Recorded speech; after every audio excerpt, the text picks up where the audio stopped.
Just when you thought spelunking couldn't get any scarier.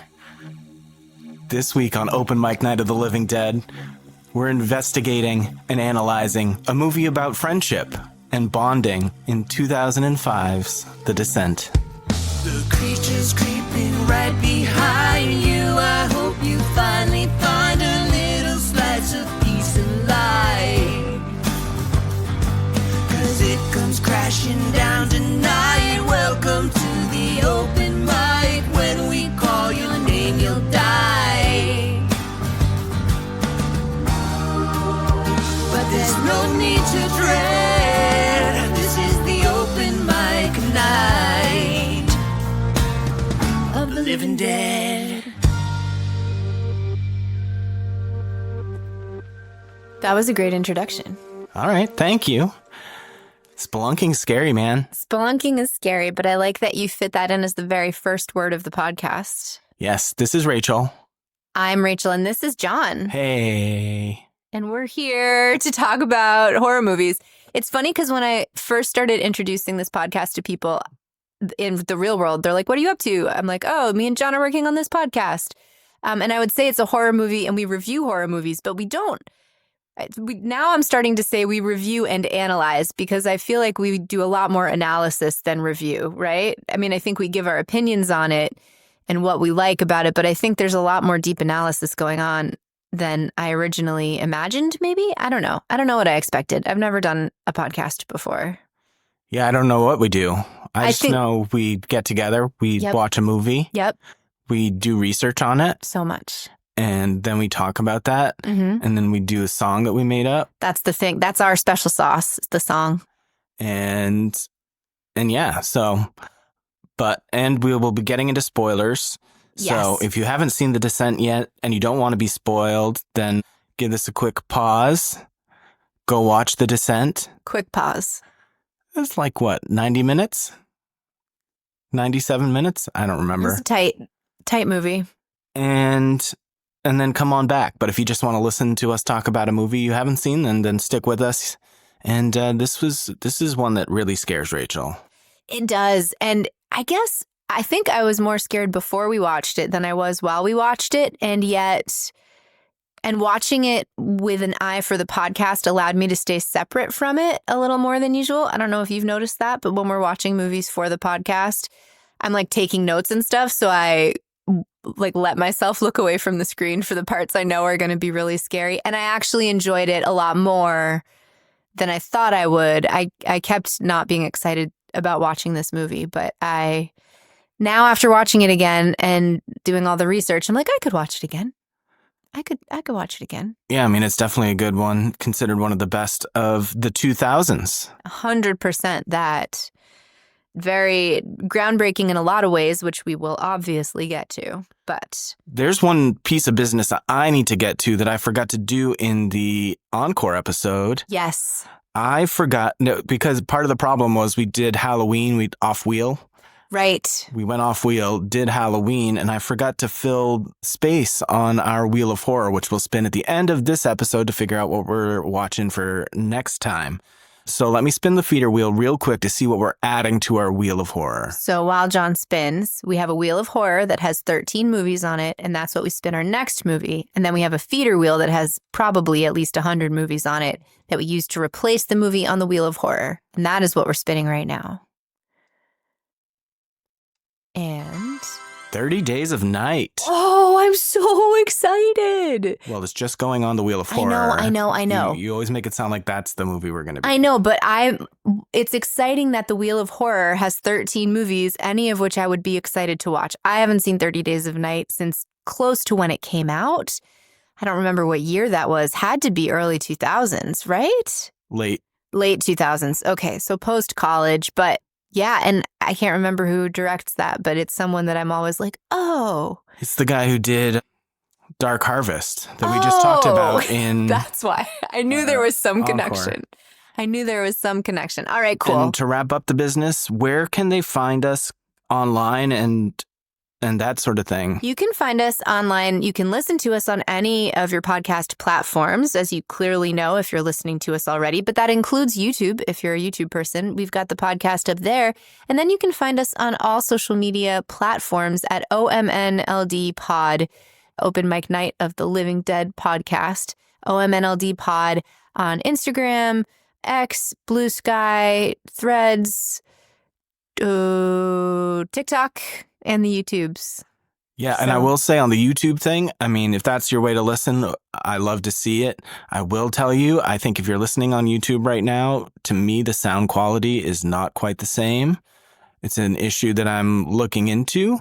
But if you do have another streaming platform that you listen to things on, check it out there. I think it'll sound better a little bit.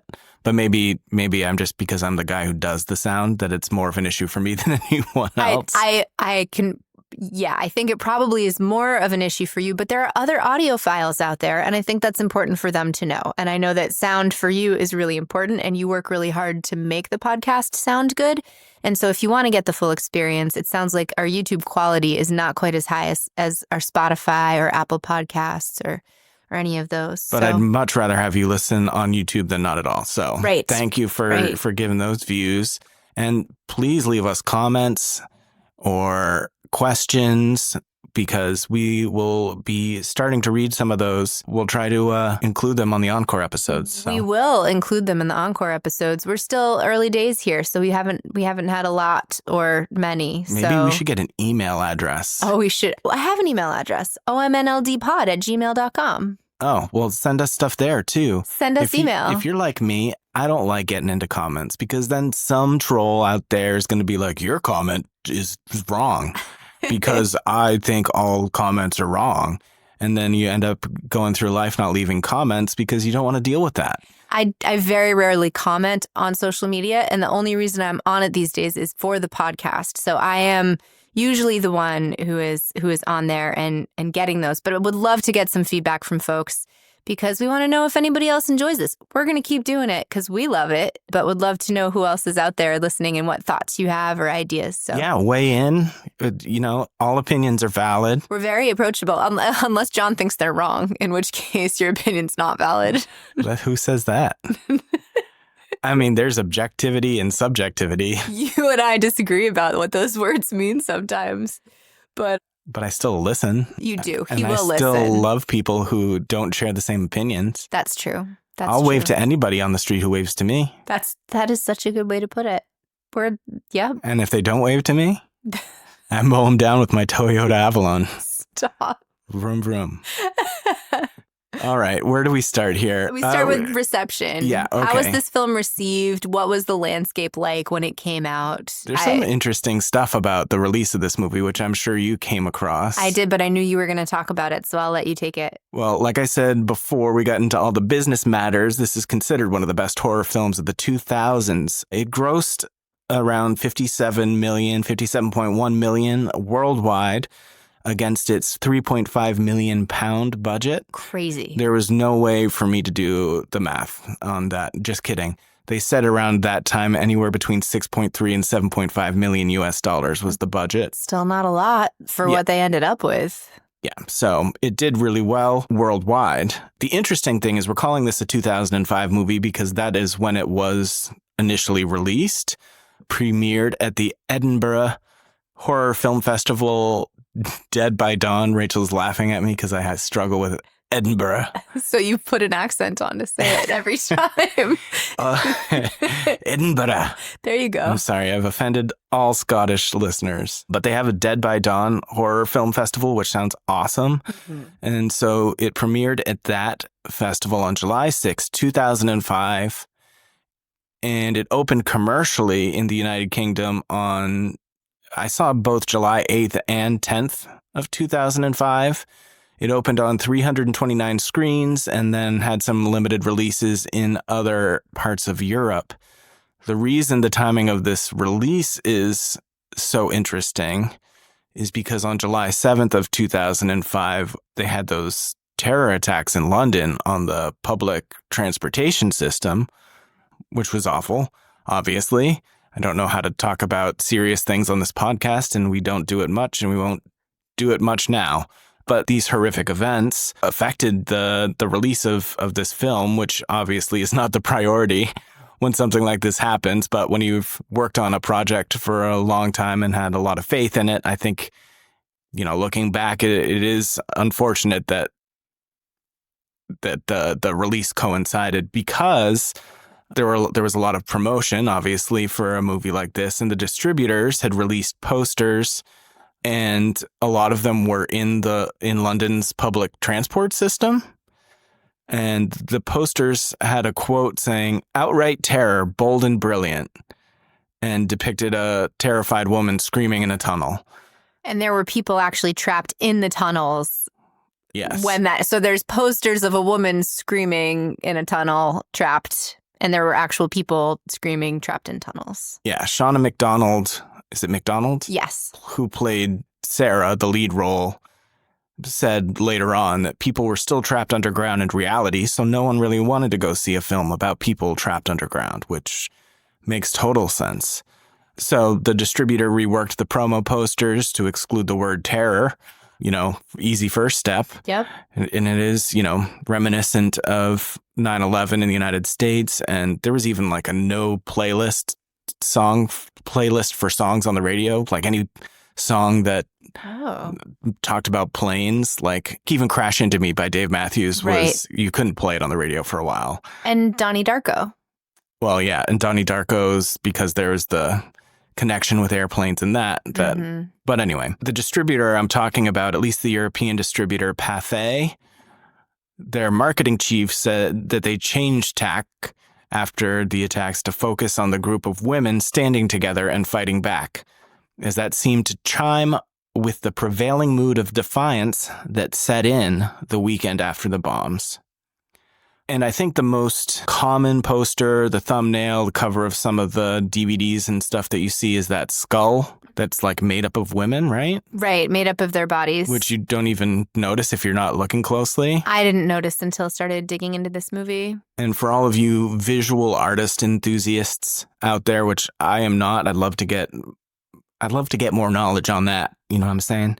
That skull motif is based on Philippe Halsman's Involuptus Mors photograph. In terms of a US release, which is where we're sitting right now, unless we're in hiding and lying about that, it premiered in the US at Sundance in 2006. So for the US, this is actually a 2006 release. Sundance was January 26, 2006, or at least when this debuted, and was released in the US on August 4th, 2006. Generally had strong reviews from critics. In the early 2010s, some magazine that I forgot to write down did a poll of horror authors, directors, actors, and critics, and The Descent placed at number 39 in the top 100 horror movies on that list. I believe it. And as many of you may know, for the United States release, there was 1 minute cut from the ending. Important minute. Yeah. Changes the whole movie, you might say.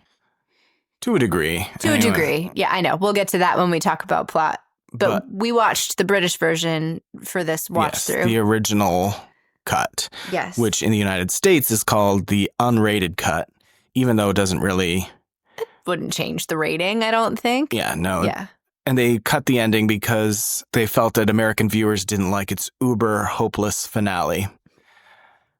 And the director, Neil Marshall, who we'll get into in a minute here, he was open to the cut, but stated that just because she gets away, does that make it a happy ending? Marshall himself won the British Independent Film Award for Best Director. The movie received the Saturn Award for Best Horror Film. Recently, I've been really looking at what other movies kind of came out of that time. I think it really gives me a good context for what life, because if you're just saying this movie came out in this year and it was 20 years ago, from a film viewer's perspective, what I did here, we got to have a little bit more fun because it came out in 2005 in the UK, but 2006 in the US. So I've got some 2005 British films. So if you were in the UK in 2005 and were venturing out to the movies, you've already seen The Descent, you were going to watch something else. You could have seen Batman Begins, Charlie and the Chocolate Factory, The Chronicles of Narnia, Corpse Bride, Harry Potter, The Goblet of Fire, The Hitchhiker's Guide to the Galaxy, Nanny McPhee, and Wallace and Gromit, Curse of the Were-Rabbit. That's a lot of kids' movies. Yeah. I mean, great kids' movies. Yeah, really good ones. I like a lot of those. Yeah, I don't know why I didn't end up with more adult movies. I usually pick ones that stick out to me. Right, and those are the ones that stuck out to you. I mean, our kids watched most of those movies, I think. But of course, the UK list is shorter than the Right. American or worldwide. For horror films, so for the US, I'm doing 2006 Okay. because it came out in August in 2006 in the US.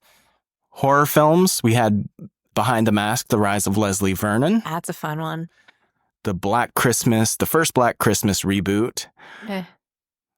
A Creepshow 3, which I haven't seen, All right. Evil Bong, the very first one in the long line of Evil Bong movies by our friend over at Full Moon Features, Charles Dance? No, not Band. Charles Band.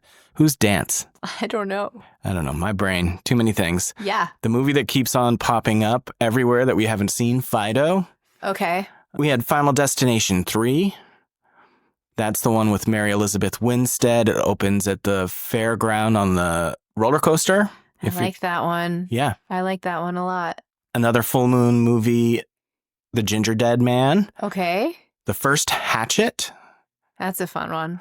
The Hills Have Eyes reboot, Ugh.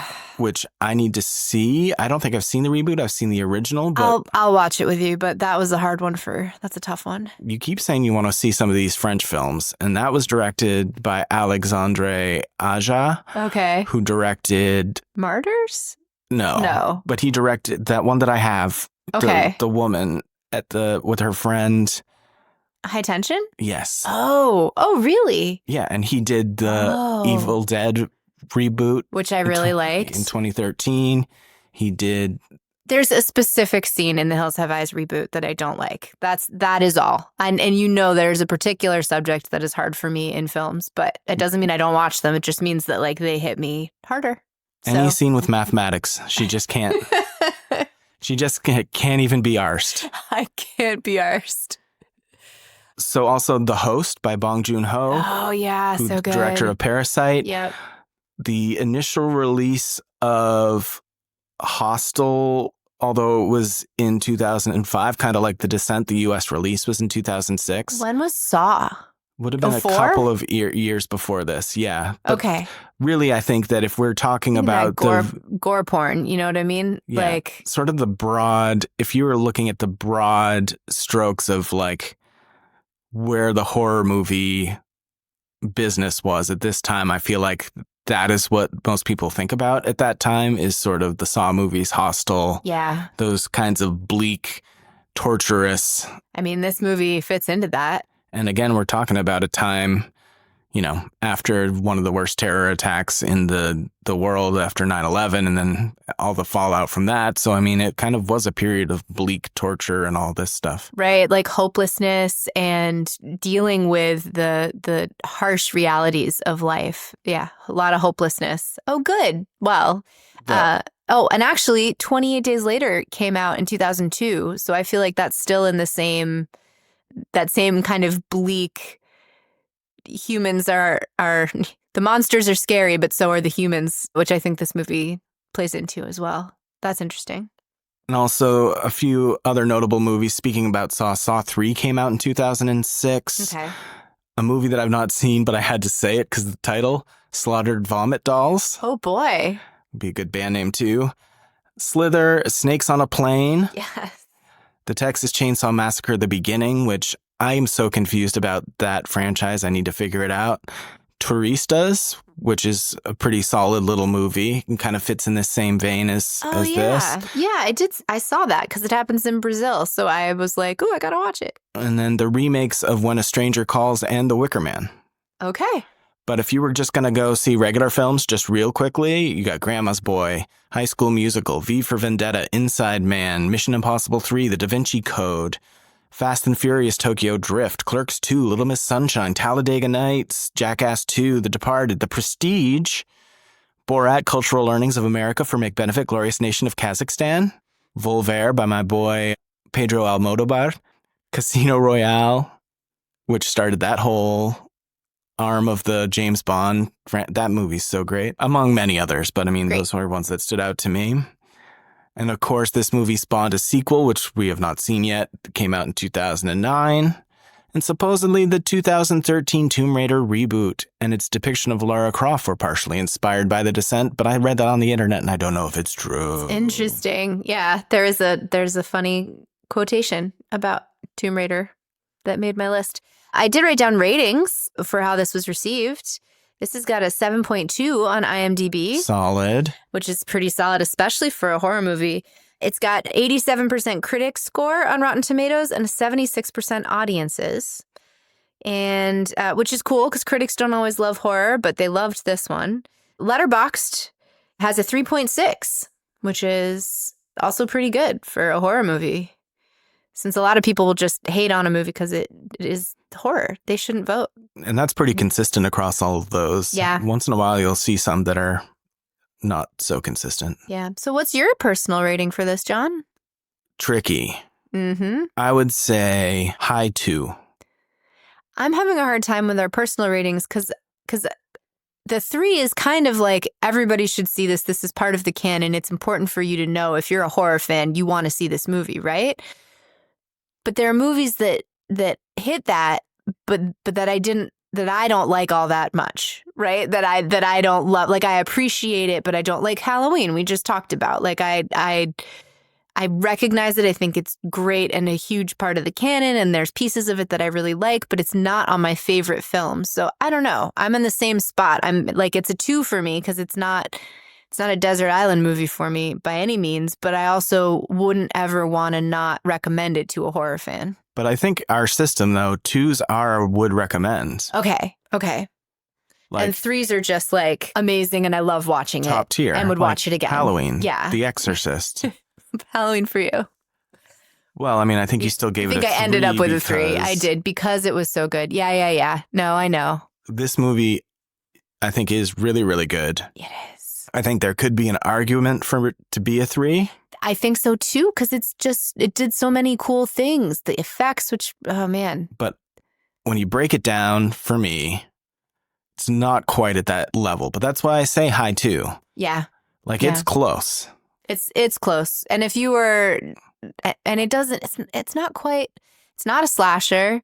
It's not, I mean, it's the first half of the movie, it's a nature movie, right? It's like Nature is Dangerous movie. And then it becomes a monster Attenborough.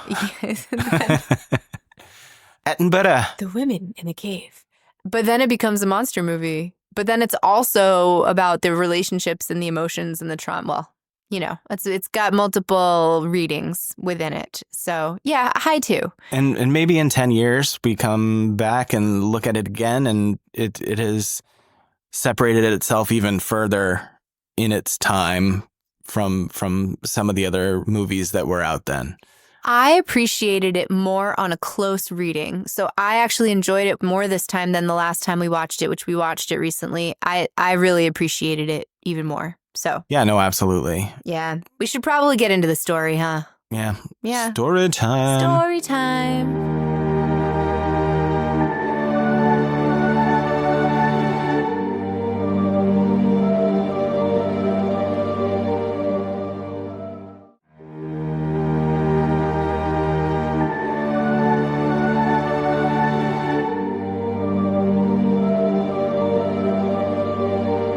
Listen up. This is how I came to be, came to you, you and me. We're going to listen. We're going to talk. We're going to say some things about the story. You were so close. Yeah. It's a lot of pressure to come up with a new song every time. So, you know, don't feel like you have to. But I enjoy it every time you do. This is the only reason people are listening, I think, at this point. You might be right. I don't know. There's a lot of good stuff here. But that'll be fun to listen to later. The 2 summaries that I looked at were very different. One was very detailed and one was not. So I can give kind of a vague, undetailed summary. I'm not sure. I'm not sure which one I would prefer. I don't know. That's another question. But how about, so a caving expedition goes horribly wrong as the explorers become trapped and ultimately pursued by a strange breed of predator. And that's true. Yeah. It's one of those movies that you can't avoid the spoiler, really, if you're going to summarize it, like on a thumbnail or something on a streaming service. I've read some reviews by people who did not know about the crawlers and were as shocked as our characters were when they appeared. Yeah, I mean, and that would be awesome. Yeah, that would be so good. If you didn't know that something was coming. Yeah. So if you're going to show this to someone who doesn't know anything about it, don't let them read the description. Yeah, just be like, these ladies, they're going spelunking. That's what John does to me with movies where he doesn't want me to, because I read really quickly. So he has to wait till I'm out of the room and then he puts it on the opening screen so I can't see the description so that I can experience a little bit of that joy. It's one of the many kind things he does. A more detailed summary includes, after a personal tragedy, Sarah joins her friends on a caving expedition in the Appalachian Mountains. But when a rockfall traps them deep underground, their adventure turns into a nightmare. They search for a way out. The group discovers they're not alone. Lurking in the darkness are savage cave-dwelling creatures. With rising tension and dwindling trust, the women must fight to survive against both the predators and each other. So, very detailed. That adds a few of those layers that we've implied exist already. It'd be cool if the Teenage Mutant Ninja Turtles were involved. It would be down great. There. I don't know why that came to mind for you, but now I can't stop thinking about it. So you're welcome. Maybe it's the origin story for April O'Neil. Maybe Sarah becomes April O'Neil. Oh, that could be it. She survives, giving accounts of what she experienced. People were like, you're really great on camera. You could be a news person. And then because she's in the United States and she suffered all this trauma, she decides to remain in the United States because there's too much pain going back to her home.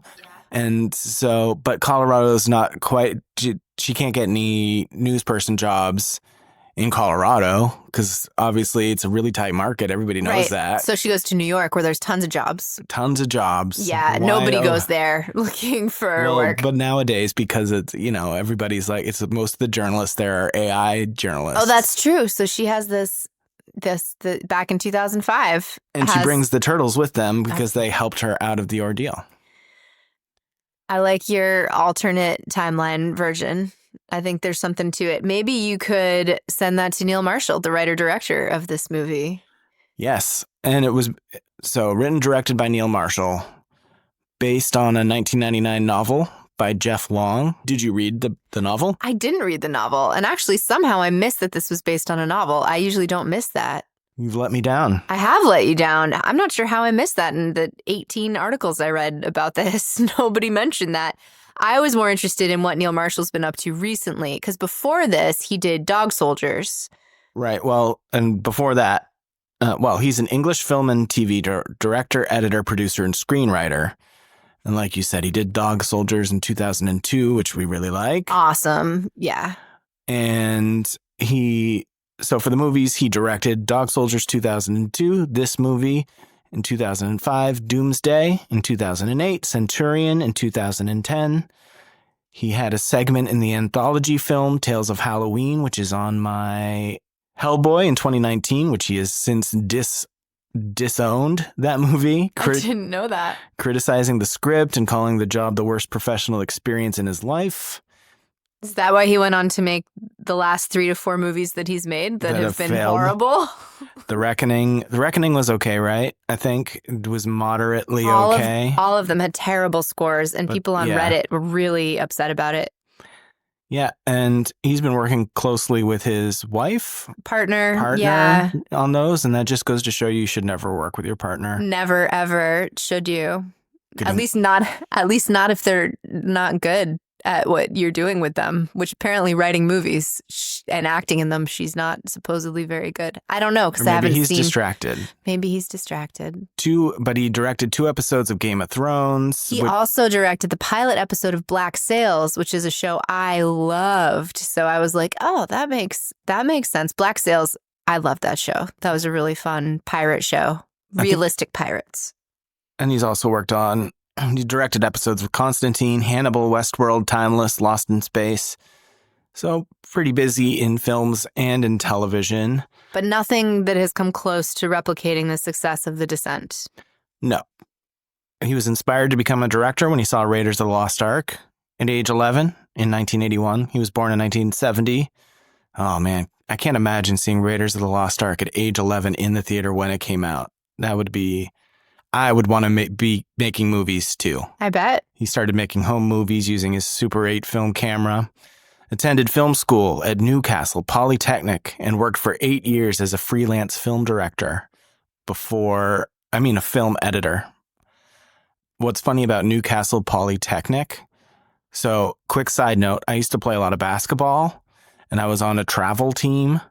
And, when you're running plays, your plays have names. And so, sometimes your team is passing in the ball underneath the basket, like the basket that you're trying to score on. You know what I mean? Like if it goes out of bounds and you're passing it in, there's a lot of plays you can run underneath the basket.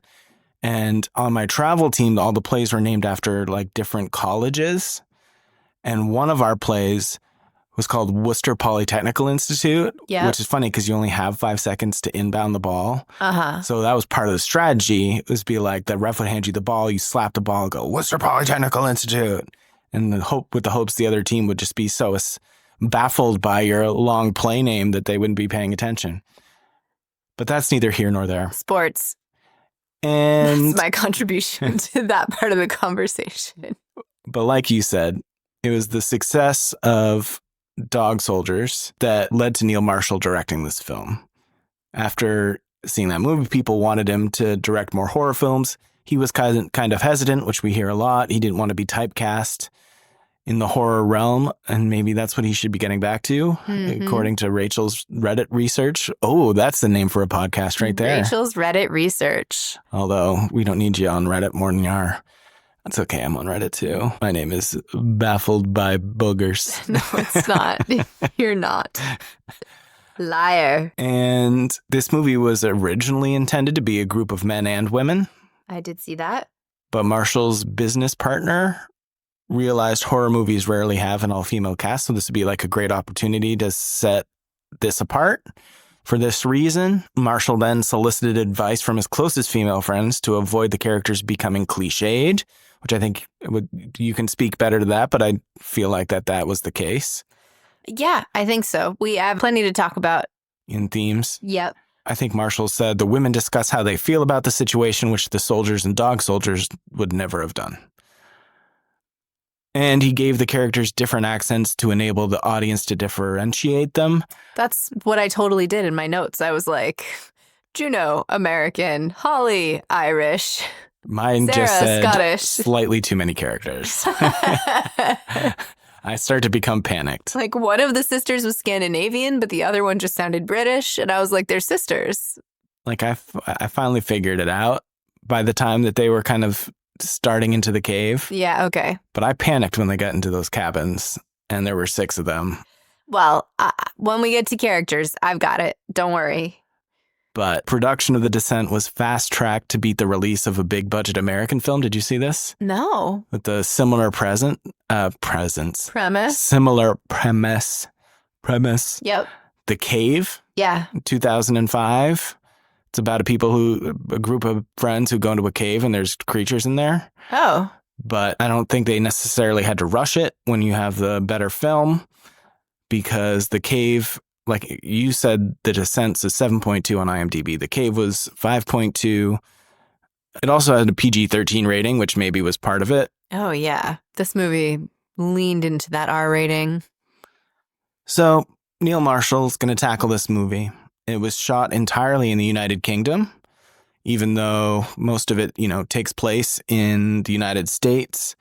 The exterior shots were filmed in Scotland, and the interior scenes were filmed in sets built at Pinewood Studios near London, which is a very famous film studio.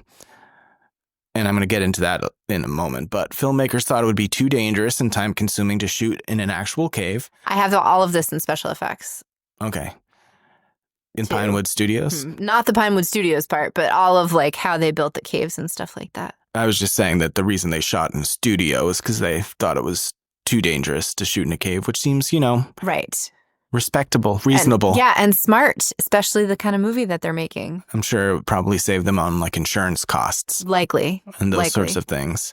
But Pinewood Studios in Iverheath, England, and I'm sorry if I'm pronouncing that wrong. Leave me some comments, polite, kind, constructive comments if I'm pronouncing that incorrectly. Any comments.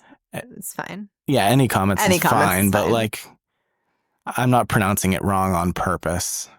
If I am pronouncing it wrong. It's 18 miles west of central London, approximately. It opened in 1936, but this studio is epic. Bajillion movies shot there. In terms of his inspiration for the tension in the film that he was aiming for, Marshall cited Texas Chainsaw Massacre, The Thing, and Deliverance as his influences. And in terms more generally, in his style of shooting, he was inspired by Italian horror films of the past, particularly those by Dario Argento and Lucio Fulci. Not surprising. A couple of my faves. Yep, the lighting makes sense. Marshall wanted to ramp up the tension slowly, in contrast to American horror films at that time that he said they take it up to 11 in the first few minutes and then simply can't keep it up. We wanted to show all these terrible things in the cave, dark, drowning, claustrophobia. Then when it couldn't get any worse, make it worse. And I think he succeeded in that. Yeah, I think it was very successful. But why don't you tell me about the characters? Okay, so this cast of characters gave you some trouble. Yeah, well, I mean, as you know, characters in general sometimes give me trouble. I rely on you to remember their names at least. Yep. And especially like 70s, 80s movies, sometimes it's hard with the hair and they blend in. Obviously, that's not what we're dealing with here, but we are dealing with an all-female cast. Mm-hmm. I got it eventually, but right at first I thought, I need to learn these people. Right.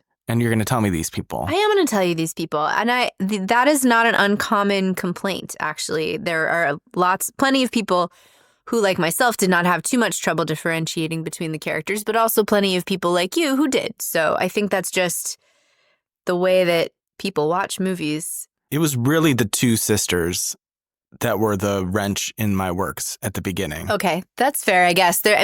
One's short and one's tall. Yeah, I can tell them apart from each other, but their addition, I see. Sarah was distinctive as the main character. Mm-hmm. And then we've got Juno, the American girl, the leader of the group. Did she have an American accent? Egomaniac Juno? Yeah. Yeah. I didn't even pick up on that. Yeah, she's the only American in the group. Of course she is. She's the one who's like, let's go, guys. Let's go into the cave and go get some stuff. Like, she was so American. I should have picked up on that a little better, that she had an American accent. I knew she was the one who brought them to the States. Yes, because she wanted to take them to this crazy underground cave that nobody knew what it was. But so Sarah and Juno, and then there's Beth, who is kind of Sarah's maybe best friend among all these girls. Beth friend. Beth is British, and she's a teacher. So that is kind of how I kept her separate in my mind and in my notes. She had some of my favorite lines. And so I really liked Beth. Beth also, unfortunately, killed by an ice pick to the neck. Classic. In a pretty great scene by Juno, the American. So go figure. The American gets the Brit in the throat. Also, Beth knew that Juno was sleeping with Sarah's husband, or had a suspicion, or did she know? It's never quite clear, is it? At least a suspicion. She had at least a suspicion, but then she pulled Juno's necklace off at the very end. And so Beth... And she told Sarah, what did she say to her as she was dying? She told Sarah, don't trust her. I thought there was, She gave her the necklace that had the saying that the husband used to say, right? And so Beth basically told Sarah that Juno had been sleeping with her husband, the one that was killed by the pipes to the face. And then we've got Sam is one of the sisters. She's the younger sister. She's the doctor, right? Which we know is going to come in handy.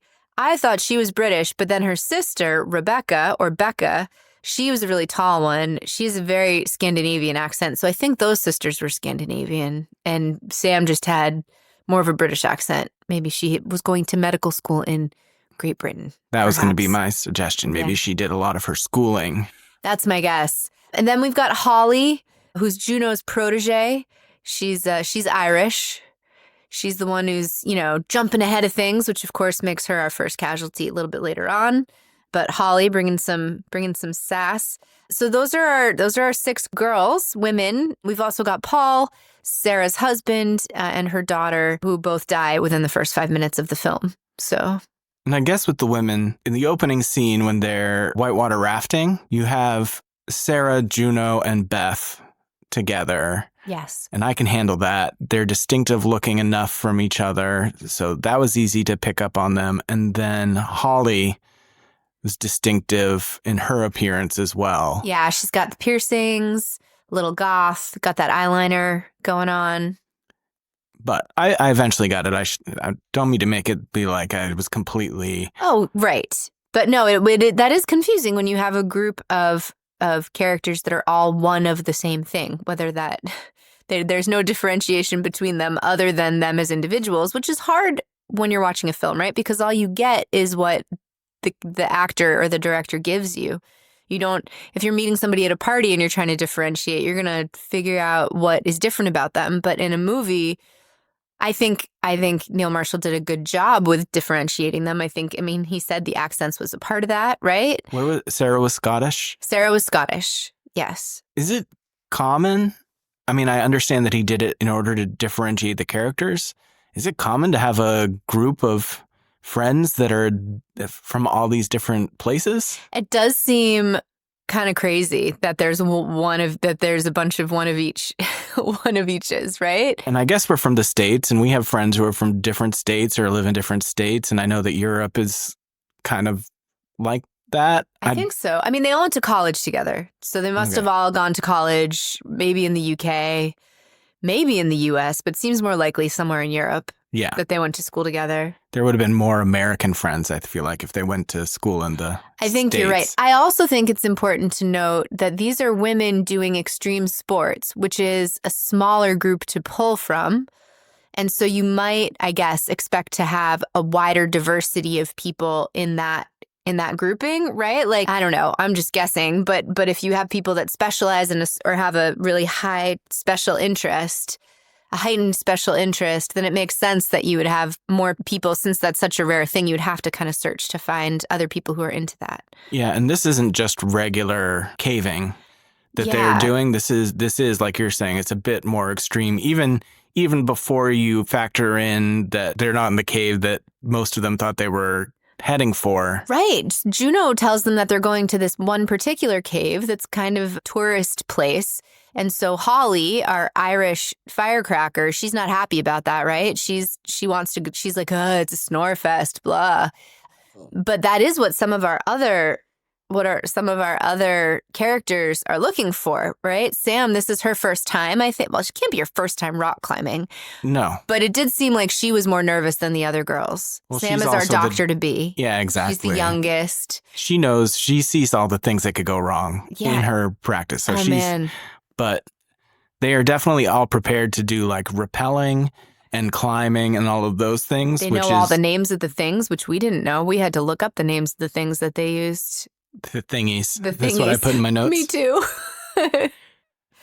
And I think as we kind of move through the movie, we learn more about these characters in a deep way. So we have a lot of character development, I think. There's a lot of controversy on the internet about Juno and about kind of her arc. I think it's almost impossible to talk about the character arcs without talking about the themes that kind of run through this movie. So maybe I won't try to touch them that way, but maybe we can kind of just move our way through the movie. One thing I've had an issue with this movie in the past is that it all kind of ran together for me. And this time, because I was looking specifically for certain things, it didn't feel that way as much. So I think one important thing to note is we kind of, in terms of the timeline of the movie, the first third of the movie is them getting into the cave. So it's them meeting up at it's the first 5 minutes where she loses her husband and her child. Then they meet at the cabin. We're descending into the cave, and then the cave-in happens. So that's our first big thing, right? That Sarah is in that tiny little space, and then the cave-in happens, and they lose a bunch of their equipment. And then it's not till the halfway point of the movie that we see our first crawler. And there is a very distinctive narrative that goes through that you can kind of identify where they are. But in the aftermath of the film, it all does kind of seem to blend together, at least in my memory anyway. So I have a tough time. But in that first third, so the part where we don't know how bad it's going to get, we suspect, right?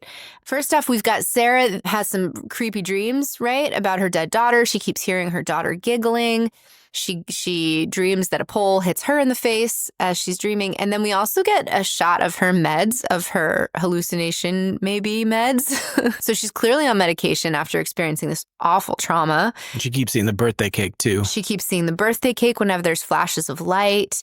She keeps hearing giggles and reminded because her daughter was supposed to have a birthday party when they got home and they never made it home. One thing, quick sidetrack. I saw a video or listened to a podcast. I cannot find this piece of media, but it was about, actually, I think I do know what it was. I think it might have been on Dropout, and I think it is a show where like one person tells a crazy truth and they all have to guess who it is, and I can't remember the name. I think that's what it was. I'll try and find it, but it's a story about someone who is biking with their friends through the woods, like in the mountains, and then all of a sudden their bike disappeared. They flew over the handlebars and landed standing up, and their bike was gone. And their friends turned around and was like, "What'd you do with your bike, man?" And then they went back and looked, and there was like an old mine shaft. The bike had somehow perfectly fallen into this hole, but the kid had flown over the handlebars and landed standing up. Completely, totally unbelievable story, it sounds like. But I was trying to find this. I was like, who did I hear that story from? But I was thinking of that story as they went into this huge cave, right? And just how crazy it is to think of everything underground. Let's see, the flight plan for caving. I didn't know about that.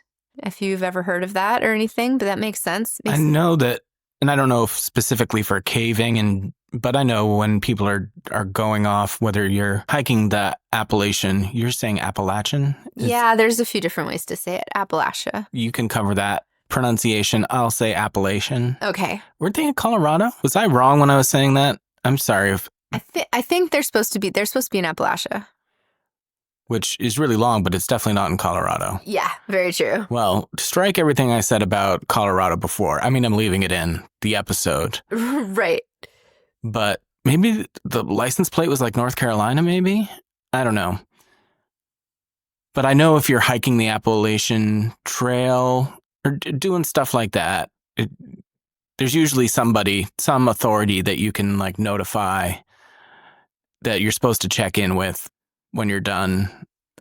Right. So someone knows where you are if you disappear. And Right. so Becca says she filed their flight plan, but for these caverns they thought they were going to. So there's no one coming to get them once they're locked in there. Also, by the way, a quick internet search says Appalachian is the northern pronunciation. Appalachian is the southern pronunciation. And I was combining the two by saying Appalachian with a sh instead of a ch. So I should It makes sense too. I'm from Maine originally, and you're from Massachusetts. That's with this true. South. Which is south of Maine. So Appalachian. No, I think I listened to a podcast from someone who was from there, and they said it that way. You've been listening to other podcasts? All the time. Yeah, me too. Yeah. Appalachian. I'm a northern girl. I'll stick with Appalachian, but I kind of like Appalachian too. Let's see. So then they rappel into the cave. Sarah gets stuck, which, by the way, one of the scariest scenes ever in any movie ever is when Sarah gets stuck and Beth turns around to get her out. Although one of my contenders for favorite line, Beth says to Sarah, "The worst thing that's ever happened to you has already happened. What more is there to be afraid of?" And I'm like, yeah, your kid's dead. What else? What else is there? There's nothing more frightening than that. It's a banger from Beth there. Even without the crawlers, they could have made this movie super scary. I think that's why it's so cool, is because if you were somehow able to go into this without knowing about the crawlers, like you were saying, you would think that this is just a horror story about claustrophobia. Yeah. Which is a big aspect of it. And it's enough for me. I don't consider myself claustrophobic, but these types of things, like being in a space so tight that I can't turn over, freaks me out. Yep. I'm thinking about it right now and wishing I wasn't. I'm not necessarily claustrophobic either, but that scene, man, they did a real good job. Like, I think it's more likely that I would skydive than do that, like, tight. I wouldn't mind going in caves that are open and you can walk through and... But squeezing? Yeah. Yeah. No, thank you. No, thank you. And then we've got Becca crossing the chasm, putting the piton? I don't know how to say it. Those things that she shoves in the rocks to put the ropes through. She shoves in the rock. My shoulders were just aching watching them do that. And then let's see what else. Just kind of a few of the other things. You learn a lot in this movie about caving and caves and climbing, things that I didn't expect. The cave paintings that they run into were about halfway through the movie at this point. And it's the first sighting of the crawlers, and we see it and they don't. And that must have been terrifying back in 2006 to watch this without knowing. Well, and that's also when they realize, Juno wanted to come here because it was undiscovered. Well, I guess actually when they're crossing the chasm is when at least one of them realizes that they're not the first ones here, because one of the pitons that's in the rock is like 100 years old. Right. And we find more evidence later of other people who have been down here, but clearly no one has ever escaped.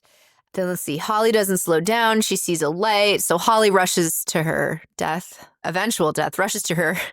When Holly falls down, first of all, Juno drops her, lets her down like she lets everyone down, right? Poor Juno. Poor Juno.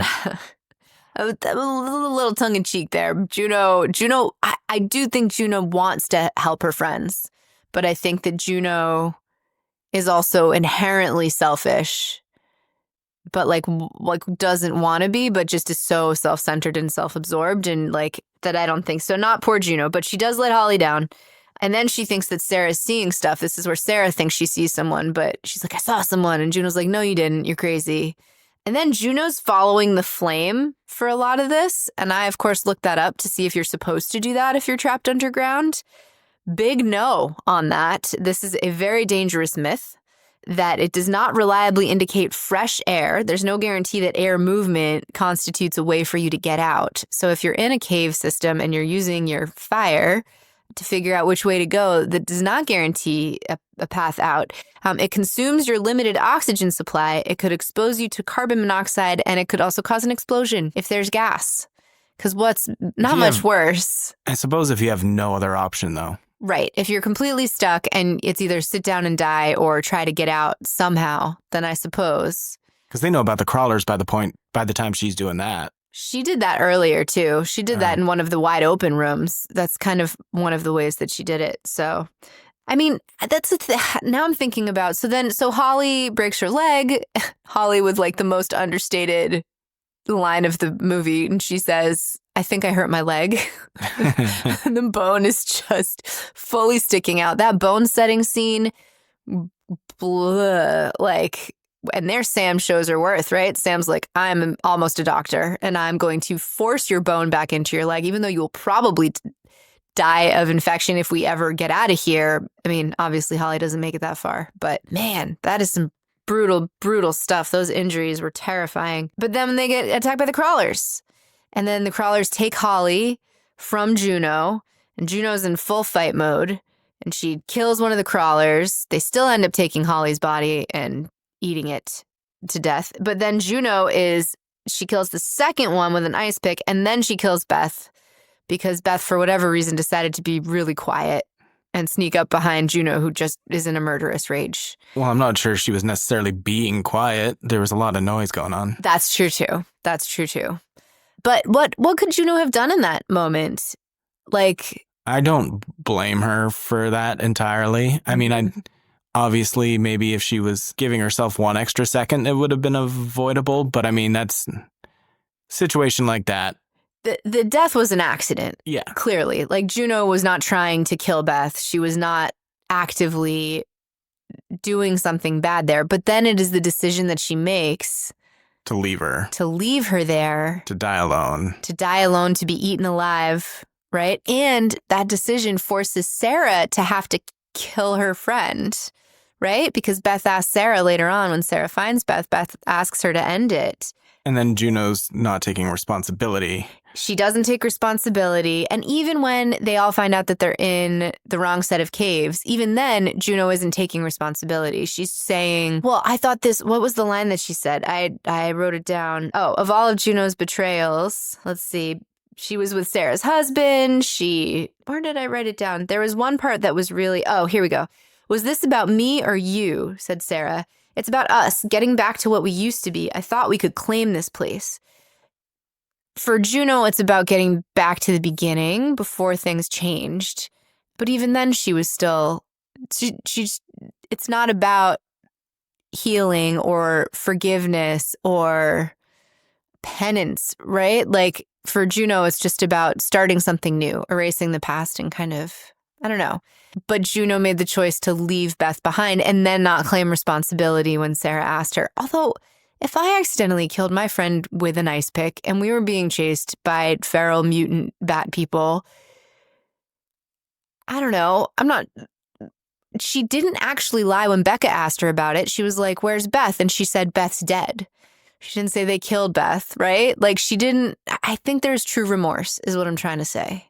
I think Juno did experience remorse for killing Beth, but in the end wanted to cover her ass and couldn't bear to admit that it was her fault. That kind of echoes the guilt that she probably felt for sleeping with Paul, right? And never wanted to admit it because she was just so ashamed. Like Juno just had crazy shame. I don't want this to sound like I think Juno's good. I think Juno sucks. But I think Juno also is a deep, complex character. Like most humans. Like most humans, which is why this movie is successful in its characterization of its characters. Let's see. Oh, I was curious, how long would it take to evolve? Bad people, basically. Tens of thousands to hundreds of thousands of years, potentially millions. So these are cave people that stayed in the caves, but somehow have managed to survive tens to hundreds of thousands of years without discovery. So I guess it's possible there could be cave people below us.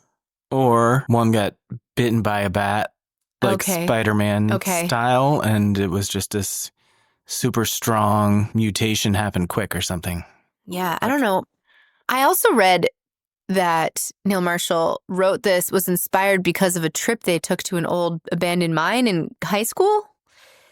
And like, do they do that? I mean, they must.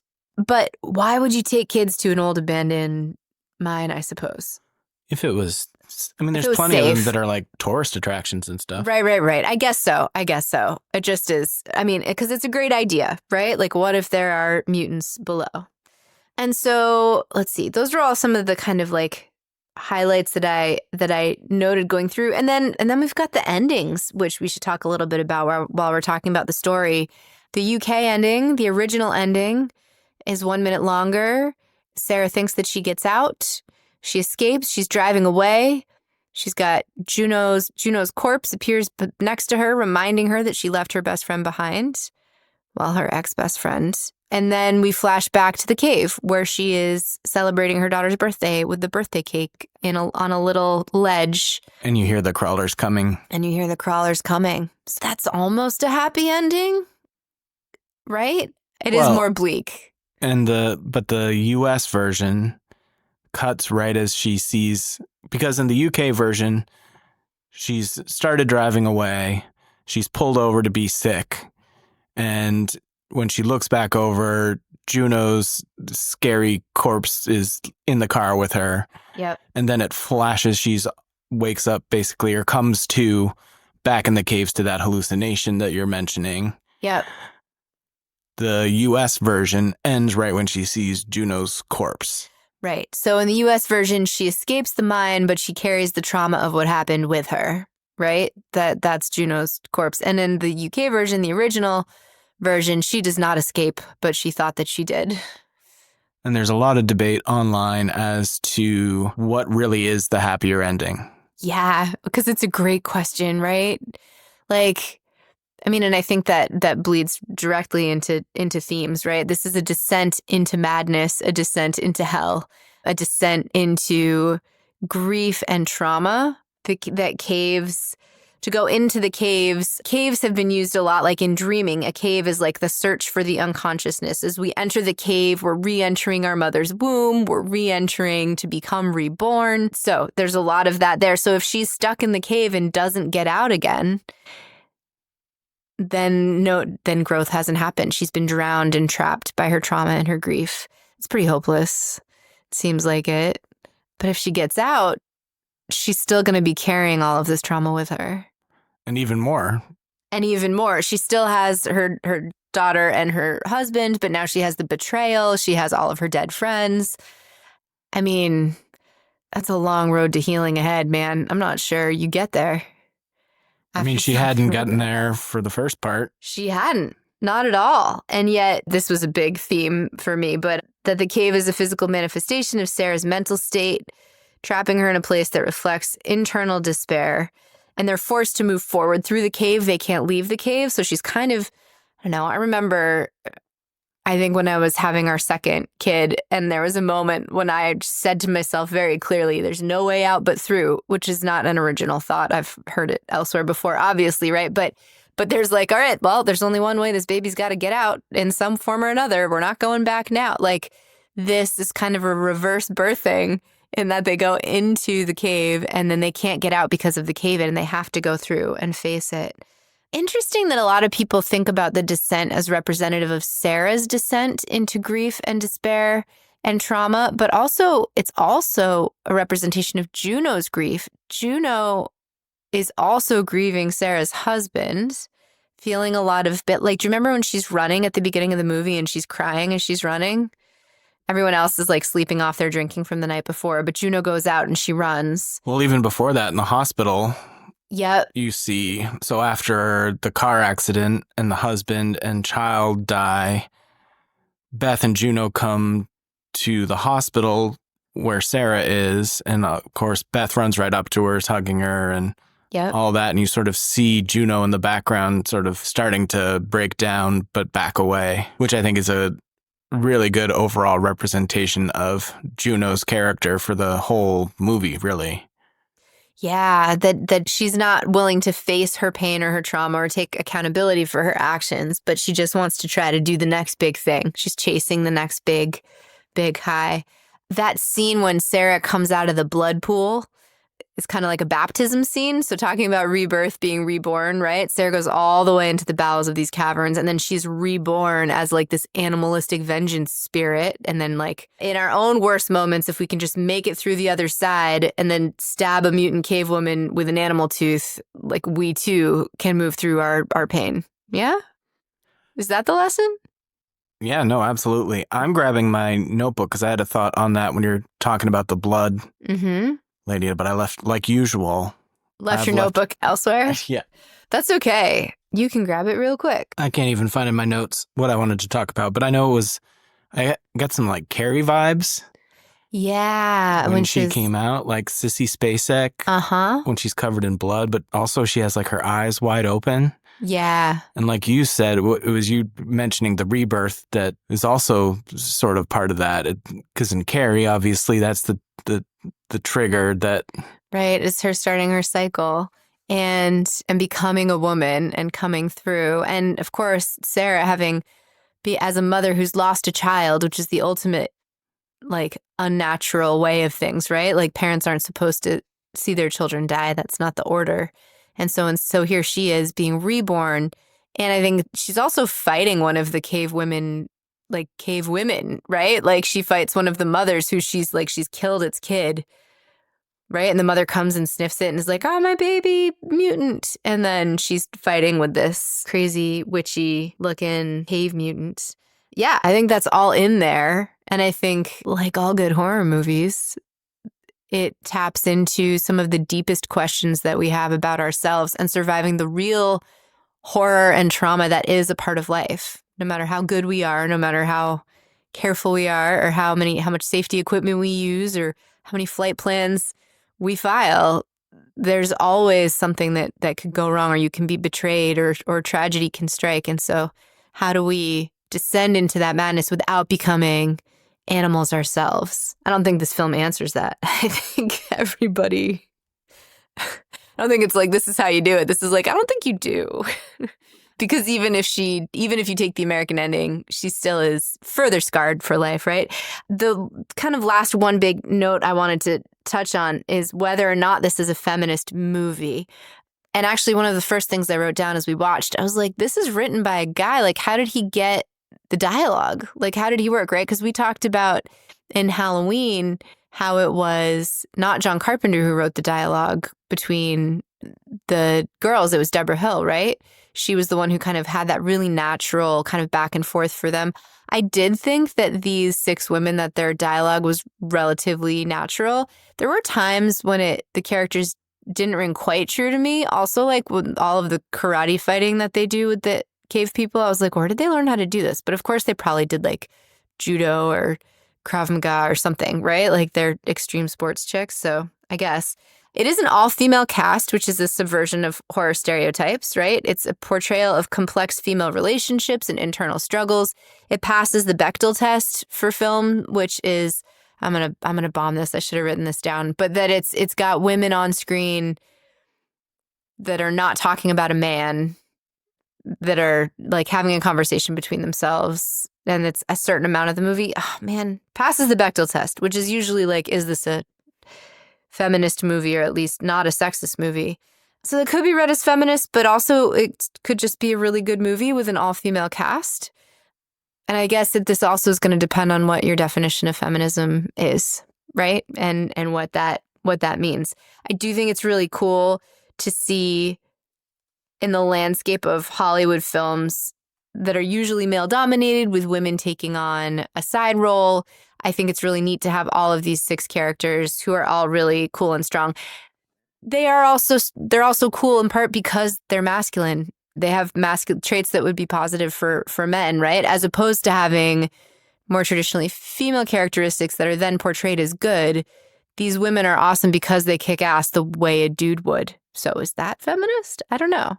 I don't have any answers on this. But. All I know is that depending on which version you watch, one or none of them survive. So all women must die is what I get. Oh, no. Take that, Mr. Bechtel. Take Dr. that. Bechtel. Oh, no. Oh, that was not where I was going with that. But yeah, no, they did not survive. So I know that the director was a huge fan of old school horror, including Carpenter, De Palma, right? Carrie. That he has talked about how there's a lot of homage to the genre in this. Of course, we can read more into the themes, the kind of like diving deep into the depths. It hits differently as a mother now than it did before I was a mother. The loss of a child really is the scariest thing that you can kind of conceive of. But like, I don't know, I think I would still be pretty scared stuck in a cave underground, even had I lost a child. I probably would not be going on the cave trip. I think that's probably fair for most of the things that we watch. Your sense of danger is highly developed. Well, I mean, especially that soon after that kind of trauma. Yeah, like a year. That seems... We actually watched another movie not long before this that kind of has that same idea. There was a trauma, and then a group of friends goes on a hike. Right. Called The Ritual. Ooh, we should talk about that maybe in the encore. Because there's a few other movies that I can think of. Cool. That also explore this kind of grief and trauma and going through it. It might be fun to maybe talk about those movies. I can think of 2 others already. So yeah, let's maybe touch on that in the encore. Well, don't forget. I won't. I've already written it down. Oh. I already had that idea, but I had forgotten about that movie we just watched. Yeah, I mean, I think that's about it. Favorite character? I think for me it's Beth, which might be a weird choice. But I think it's because of the supporting role that she plays. Like, she's super supportive of Sarah. She's really paying attention to where she's at and trying to make sure she's comfortable. She's got some of my favorite lines. I think my favorite quote, there's like 6 of them that I've written down, and Beth said 4 of them. So, but I think the one I'm going to go with is, I'm an English teacher, not fucking Tomb Raider. That was my quote. Oh, no, I'm so sorry. You're not sorry. I am sorry. Because you don't always remember your quote, to write down your quotes. All right, then. Well, it's too late now. It's too late now. We both have the same quote. It saves me time. It's a great quote. I'll also go with Paul's Love Each Day. Oh, okay. even though we don't know if Paul's a good guy or not. I mean, guessing not, but He paid the price. yeah, he didn't did. just die in a car crash. He died in like a Final Destination crash where the pole went straight through his... Speaking of Final Destination, there was also a Final Destination log truck in the last part yeah. of the movie. I was like, there's just Final Destination stuff all over the place here. Also, he killed his child. So he sucks. Not on purpose. I see that as part of his getting what he deserved, kind of, if he was... But then again, I don't... Well, do we think that people deserve to be killed for infidelity? That's another argument I saw on the internet, because did Juno deserve to die just for sleeping with Sarah's husband? Like, let's talk about Sarah's decision to leave Juno, right? Like, that's like Juno went back for Sarah. Remember when she was with Becca and Sam and they were like, let's go. She's like, I'm not leaving Sarah. She left Beth because she thought Beth was dead. So like Sarah doesn't know the full story of what happened. All she knows, Beth told her that Juno left her for dead and that Juno was cheating with her husband. And she had to bash her in the head with a rock. And she had to kill her friend. Yes, she had to put her friend out of her misery, which is just awful and beautiful at the same time. But that's why there's a difference between first-degree murder and second-degree murder. So first-degree murder is intentional homicide where you have to have like planned it. Yep. Very simply put, you know, it was a murder you meant to be doing. Yep. She never came into this cave thinking she was going to kill Beth. But it was an accident. Wouldn't that be manslaughter? I mean, sorry. I'm talking about Sarah killing Juno. I didn't mean to say Beth. Oh, okay. Because that's what we're talking about, yes, right? Yes, exactly. Whether Sarah Juno killing deserved Juno. to die. No, of course not. Right. Nobody in that cave deserved to die at any point, or anybody in the movie for that matter. That's a good point. Yeah. But that is murder. Sarah, yeah, absolutely. Sarah murdered Juno. Yeah, Sarah murdered Juno. But Juno manslaughtered Beth. Actually, Yes. Sarah manslaughtered Beth. Sarah murdered Beth? Wouldn't that be murder under the law? Juno? Murdered? No, Sarah when she put when she put Beth out of her misery. Oh, I don't know.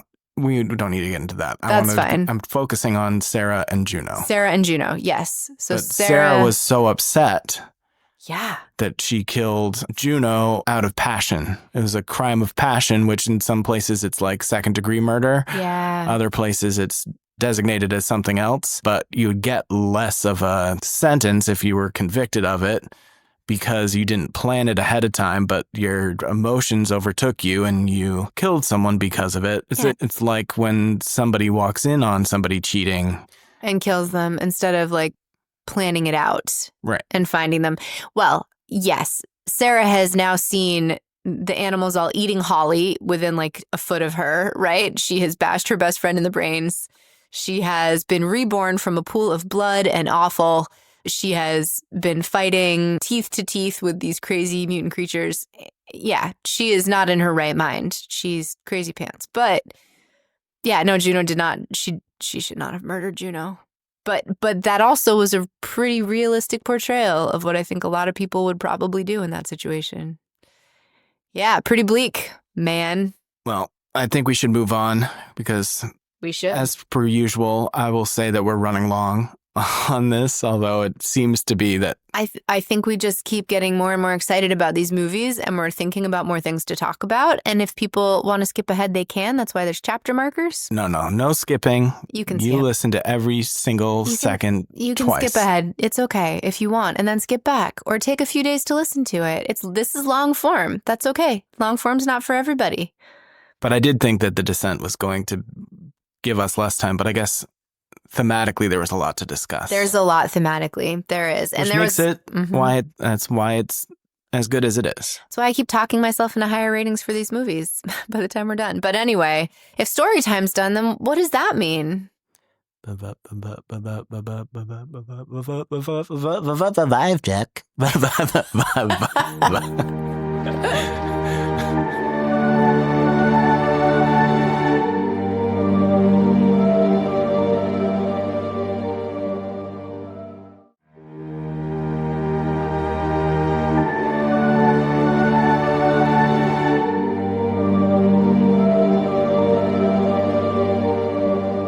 We have checked the vibe. We have checked the vibe. Yeah, we have checked the vibe. We have checked the vibe, and we're here to tell you about the vibe. I don't know.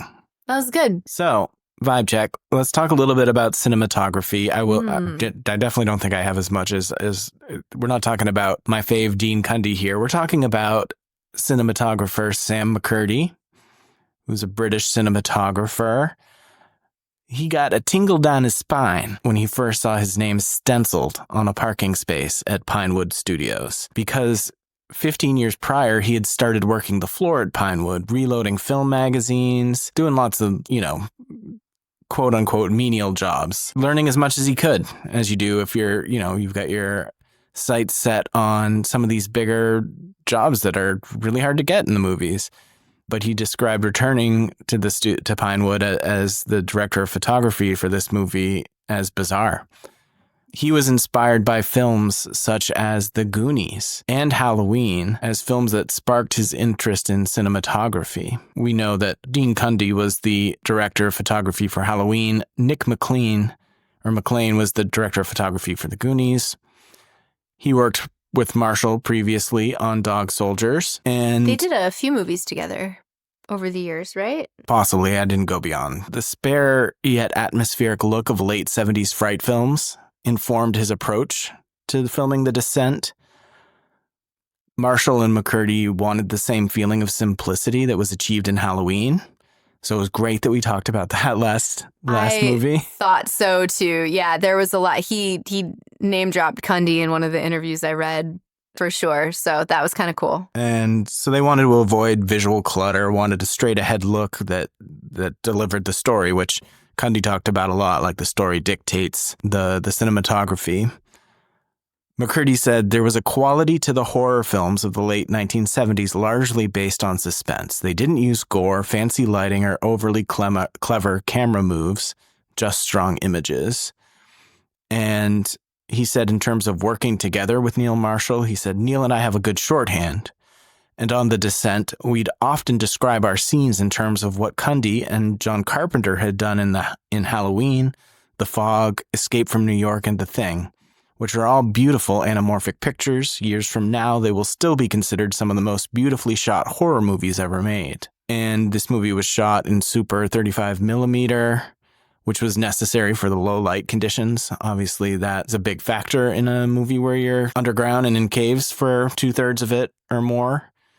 They had to work a lot on the color of the crawlers, which I know you'll get more into some of that on special effects. But in terms of the lighting for the filming, the crawlers were initially too white, which made them like too reflective in the dark environment because they wanted them to be able to be obscured in some instances. And so they dirtied them up and what have you. So they weren't this bright white creature. They tried to keep the shots as clean and sharp as possible so they would have the best images to take to the digital intermediary or intermediate to transfer it. Because that's the thing, like we see it like on our TV, we don't have like the top of the line TVs. And like when you're watching, especially like streaming movies in the shadows, you start to see some like digital artifacts. Yeah. So they wanted it to be as clean as possible to avoid as much of that happening. And when he did use like a filter for the lens, McCurdy used a lens that created like a silvery gloss that he said he likes, especially in the kind of light that you get in the UK. So that's like some of the outside stuff didn't have like the green tint that like movies like Saw and stuff like that had at the time. It had that in the hospital scene. Yes. Just the hospital scene though, because I remember noticing it and I was like, what year did this come out? It was like the oddies, like this is that look, right? But then it was gone by when they go out into the woods. Well, it was even gone when she went out into the hallway. I think they were using the green when she was first hallucinating a bit. Mm-hmm. But then when she was out in the hallway, that was gone. And I'll let you talk about the caves in a minute. But one thing that was important about the way that the caves were built was that some of it could be taken away so they could put cameras where they needed them or light rigs, that sort of thing. And just to talk about a couple of the scenes, when they first enter the cave, that big cave space where they're rappelling down, they had these big space light setups above, like 20 lighting unit grids to give you that daylight, but then they had separate lights shooting down those beams of light to give it that look, which is crazy because as much as I know now about all the work that goes into lighting for films and sets and all of that stuff, I completely buy it. Still, I'm like, oh, they're outside in the daylight and these Right. beams of light are coming through the cave. And then I read about it and I'm like, oh, they, did all of that on purpose. It was very intentional and they achieved what they were going for. Obviously, they fooled a poor sucker like me. In terms of their shooting throughout the darker caves, they often use pieces of white reflector boards that they strategically stapled onto the walls and floor to bounce back the lights that were being used, the practical lighting. So like in this case, like headlights on the girls Or like the whatever. glow sticks or the torch. Yep. And they knew that they wanted to, because of their goal for simplicity and cleanness, that the practical light sources would be limited to whatever the characters brought with them. And McCurdy wanted to stay true to those sources. But one of the challenges to overcome was that sources like torches or flares, the person's face near the source is very, very bright, like almost overlit. Oh, yeah. But then when you get like a foot away from the person, then it's too dark. So when you use those light sources, you have to supplement them with other lighting. But they want to, you want to do it in a way where you're not like, well, where is that light coming from? That doesn't make sense. That all they've got is this flare or whatever. And specifically, the red flares were horrible to work with cinematographically speaking. Uh-huh. Obviously, they look really cool. Yeah. Otherwise, they just wouldn't have used Right, them. Right. But they made it work, but man, what a problem to solve that must have been. Yeah, because that kind of red is very difficult to photograph and can create a lot of noise in the digital realm, a lot of those artifacts that I was talking about before. Yeah. The other problem is that flares, like real flares in real life, burn very quickly, so it's hard to maintain the light. So the solution specifically for the flares was that they would have the characters strike the flare, like in a wide shot, and once the flare was lit, they would toss the flare off camera. So like into the space that they were supposedly in. Right. And once that flare was tossed off screen, they'd have supplemental lighting that was the same color. Uh-huh. Like lamps with red gels. And they would put the real flare out as to not catch the studio on fire. Right, And then in post-production, they actually take out some of the red of the actual flare so it would match the supplemental cool. lighting. McCurdy says he wishes he could take credit for planning sort of the resultant color scheme that came about throughout the film, but it wasn't necessarily planned. The movie starts with the white light at the beginning, where we're outside, whitewater rafting, and the light is gradually stripped away. You get more of those greens and reds to help suggest the characters are traveling into the various realms of hell. And then at the end, she returns to the white daylight, depending on what version we're talking about. Mm-hmm. And McCurdy said, our story told us where we were going, but we didn't exactly plot out every step of how we would get there, which is different than, some other films where everything's meticulously storyboarded. Right. I was just thinking about that. And maybe they did storyboarding. I don't know. I didn't come across that, but it sounds like they weren't necessarily imagining exactly how the lighting would turn out. Yeah. I mean, it just sounds like, and especially on such a tight budget for them to do all of this as they kind of go along and adjust and make changes as they go. Pretty impressive. The very last thing is that when they were doing the color grading in post-production, they just focused on the color grading that left them with the darkest blacks without excessive noise or digital artifacts. Oh, cool. So they tried a bunch of different things. They'd process it, they'd look at it. And what they were really aiming for is when we have those black shadows, like what keeps it looking clean. Yeah. Yeah, I would say they succeeded. I'm not sure. We watched this earlier last year, within the last year, I think. And I can't remember if we watched it on the big TV downstairs or up here, but it'd be a pretty scary one to put on a projector screen in the backyard or something. Yeah. That'd be pretty scary. Scare the teenagers from ever wanting to come back and visit. Be like, oh, you want to sleep over, huh? Set up a projector in the backyard. Throw some movies on for you. But that's all I have really for cinematography. I had a couple specific shots that I had noticed just in terms of the cinematography. At the very beginning, when they're outside of the cabin, there's a shot from the exterior of the cabin where it pans over to the window and looks inside, which really reminded me of the Evil Dead shot when you've got that kind of view panning over. Also, the way that the camera kind of turns, especially when they're in those tunnels and the camera's turning, it like makes you feel even more claustrophobic, right? Which kind of adds to the claustrophobic ambiance. I'm laughing because of how I wrote this in my notes, but we also see through the infrared, like the night vision camera. Oh, that was a great use of that. Yeah, and I thought and it reminded me of Halloween Resurrection, which came out in 2002. But in my notes, I was like, Halloween, the one with Busta Rhymes.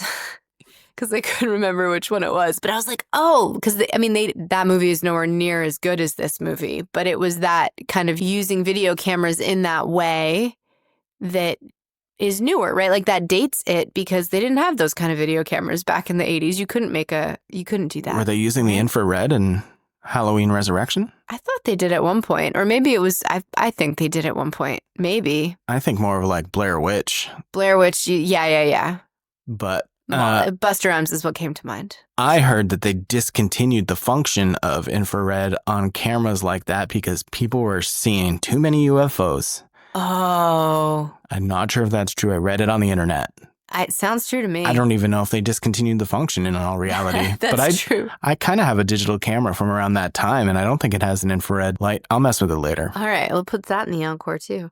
There's some really iconic shots from this film, and I didn't realize how many there were until we watched through it again. But like her crawling up the pile of bones into the daylight, that's kind of an epic one. Yeah. Her appearing out of the pool of blood with her eyes wide, the white's showing, like you said before. There's just these shots, and that is why I think this is visually, it's a movie that many people recognize, even if they are not super fans of it, right? That this had this, and that's a pretty big achievement for a filmmaker to create something that has such a permanent spot in the canon.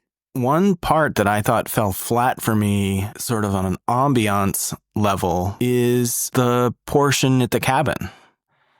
Like, and the introduction to the women and stuff. I just thought, and maybe it was a matter of time and budget, and I guess I don't really know if I have a solution for it, but I thought that part was like a little flat from a cinematic standpoint. And it's not like every scene in a movie needs to be super dynamic and a painting. But I felt like that whole section obviously was focused on introducing us to all the characters and their relationship and all of that. But I didn't love how it was shot. Yeah. I mean, it was kind of boring. It was kind of neutral. There was nothing really. And for it to be kind of the one biggest section that's not in the cave, I feel like you could have done more with that. But I'm not a filmmaker, so. Nope, we just talk about them. For special effects, there's two real big areas to cover. There's the caves and the fact that no real caves appear anywhere in the film, which is wild. Just that one thought, right? The production designer that's the information that I erased by accident. Simon Bowles. That guy. He's done production design. He was production designer on A Quiet Place Day One. He did, and there were some other movies that he's done that I was like, oh man. And he also has worked with Neil Marshall a few times. I think he was on Doomsday with him and on Centurion as well. Also Descent 2, which I hear is pretty crummy, but mixed things. I didn't necessarily hear it was crummy, but it's. I heard that it was really bad, but in just the few places that I looked. But we'll have to make up our own minds. So the tunnels were built. The tunnels or the caves were built with solid timber and scaffolding structures so they could reuse the sets by rotating them, laying them on their side, and running water through them. So part of the way they were able to stick to that really tight budget was by reusing parts of the caves for other scenes, which is crazy because it doesn't look like that. You really think that it's this like big, deep network of. I had no idea all those caves were fake when we were watching it. Zero idea. I was like, oh man, how did they do that? Oh, they must have been on a set for part of it, right? Like, but I didn't even think. It was really cool. The stalactites were made from dipped wax, and then when they were backlit by the torches or the headlamps, they would glow, which is kind of cool. And then the ravine, where they're crossing the ravine with those pitons, it was designed with no floor. So the actresses were only 8 feet off the stage floor. And then the continuation of that drop, they painted into the shot post-production. So when they were hanging above that ravine, they were only 8 feet off the ground. Some really great scenes. Man, I'm just thinking about Sam's death, where she's fighting the crawler and then you think she's going to drop because you think she's going to fall, right? But instead she just gets her throat slashed by the critter. Brutal. Speaking of the crawlers are also another big part of the special effects in this film. They're the cavemen that didn't leave the cave. They've got no eyesight. They have acute hearing. Neil Marshall said they have acute hearing and smell, but I would argue that smell is not shown by the crawlers in the movie, because like at one point he's like stepping, one of them is stepping on Sarah's face and he doesn't smell or feel like the heat, right? Like her body heat. I was very suspicious of that like I get they can't see, but wouldn't they have scent? But anyway, Neil Marshall talked about the crawlers as that they're just defending their territory from these women. Another thing about it's a whole colony, not just individuals. So it's not just one creature, but it's this mass of creatures, right? Like that is terrifying. You talked earlier about how their skin had to change because they were too white and too bright. So they kind of dirtied it up. Paul Hyatt, who was the makeup artist, wanted hints of Nosferatu, wanted kind of a vampiric look. And you can see that in the different crawlers. They also originally had gigantic, more alien eyes, which I thought was really interesting. I couldn't find any pictures of that. And that made it all the way to screen test, and then it wasn't working, so they made them more human, which I thought was really interesting. I feel like they would look almost more alien if they had like big saucer eyes. Yeah, though it would make sense evolutionarily from an evolution standpoint. Right? So they could let more light in, see better in the dark. Exactly. But they can't see anything, so. But now they're just, they became just blind. Their spines were arched because they're underneath caverns. The females and the males had different looks, that was an intentional differentiation. And all the crawlers had unique characteristics to distinguish them from one another. I also read that he specifically chose actors and not dancers to play the crawlers, which I didn't even realize that was a thing. But of course that makes sense that you would use dancers to play crazy monsters in a movie, right? Like, didn't they do that with Train to Busan is what I was, yeah. Maybe our kids could do that. Be horror movie monsters someday. They're real life monsters now. Oh, my keyboard's not on. I tried to do a sound. We're parents in the middle range. We've got teens, a teen and a preteen. And yeah. I'm joking. They're not really monsters. But it reminds me of that movie we watched the other night, Brightburn. Yeah. Oh, man. That was a really fun watch. Brightburn. Fun watch. I don't want to say too much. Yeah, one of the characters says something about kids being monsters. Yes. So that's why it was fresh in my mind. Oh, they kept the crawlers a secret until the first scene. So the first scene... The whitewater rafting? No, the first scene where they were shown... a bunch of crawlers standing on the side of the river. So the reaction shot from the actresses is an actual reaction shot, which is pretty cool. Wasn't it? Weren't we talking about, didn't we watch an interview with like Bill Skarsgård about how they had kept Pennywise from the kids when they were filming it until the first scene so they would get a real reaction? Am I making that up? I don't know. I feel like we just watched an interview with him. Anyway, so the director got that real reaction, right? From them. But the practical effects were spot on. The injuries, Holly's leg, right? The hand getting sliced open. Becca's hand gets sliced open by the rope when somebody almost falls. Is it Juno who almost falls? I can't remember. I mean, so the practical effects looked really good. Obviously, there were some special effects in post-production. They used some models. So the scene where they're rappelling into that first giant cavern, some of that was done using a model, like models and stuff, which that's actually one of the only shots where the CGI didn't work for me. Like that shot looked weird to me. It only really looked weird when the bats came flying out. Yeah, that was, but it was the only time I noticed it. The rest of the time, I didn't really notice like the post-production stuff. It was really nicely done and subtle, which is how we like it. We like our practical effects and our camera tricks. I think that's all I have specifically about special effects. Nice. I have a few things about music. I don't have a lot. Okay. There's not a ton to say about the music, but the original score was by David Julian. Mm-hmm. But the score is kind of known for its dark ambiance and modern classical style. I didn't notice it. I have a hard time sometimes noticing the score unless it's got some sort of like distinctive theme, which I'm not saying that all scores need to have that by any means, but coming off of like Halloween, where you really had some very specific musical themes throughout, this is more, I would call like a standard modern sort of score, right? Mm-hmm. Which is good. I mean, you don't necessarily want the score to stand out. Plus, in a movie like this, when you're in caves and you also want some minimal. It would be weird if they were walking through the caves and it was like Beethoven's Fifth. Yes, that would be weird. But they use the music to great effect. Like there's there's the cave in, there's a giant swell of music along with the cave in, and then blackness. Remember that? It's like a third of the way, which was it's a really dramatic thing. Not every film will fade to black, even just for a second. But I just, that moment of the music I noted as being particularly effective. David Julian scored some of Christopher Nolan's earlier films, like Memento, Insomnia, and The Prestige. He also went on and did The Descent Part 2, or at least they reused the music. I'm not sure which one it is. I don't know. Good call. And then he did The Cabin in the Woods. Ah, so cool.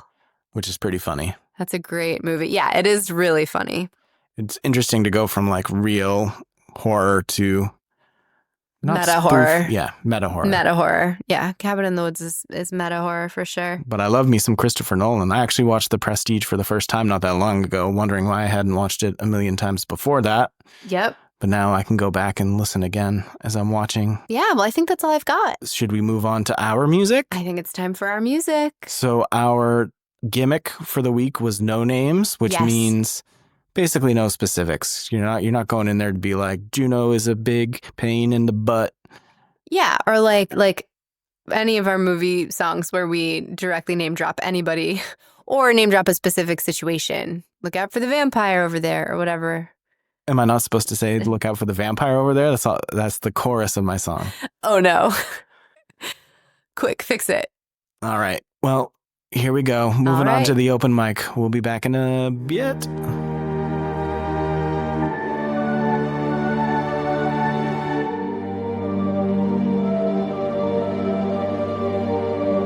This is a song about grief, as we have just watched a film about grief. And since our gimmick is no names, it doesn't directly reference the movie, but this is called Long Way Down.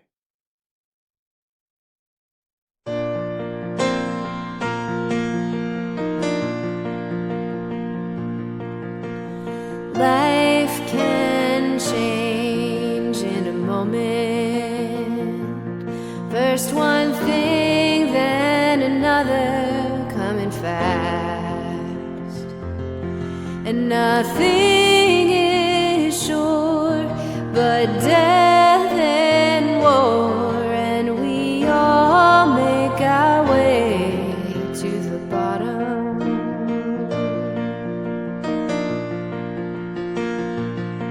And it's a long way down to the bottom, full of twists and turns, but we got 'em. 'Cause you and me are going to be side by side as we go down to the bottom.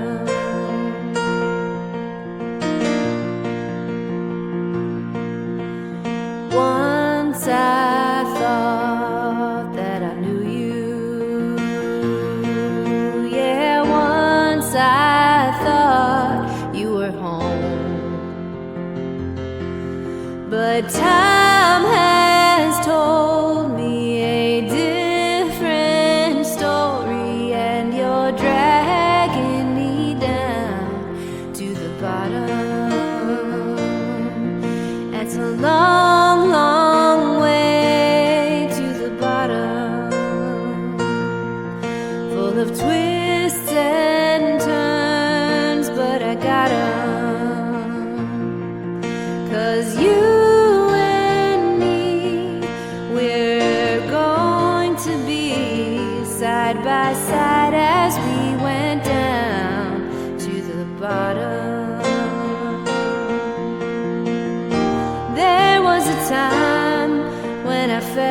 like I could say that I could face the night and love each day.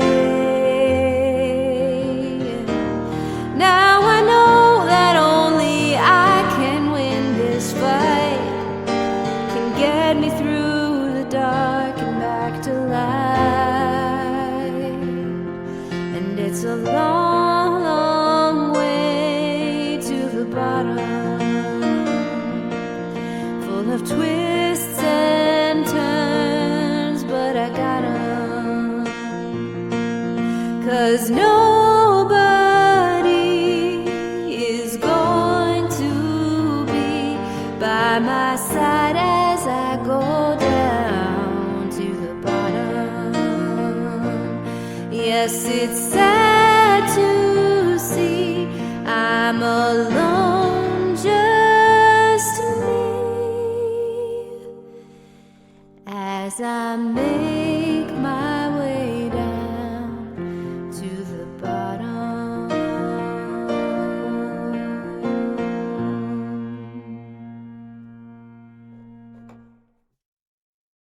Jeez Louise, pretty good again.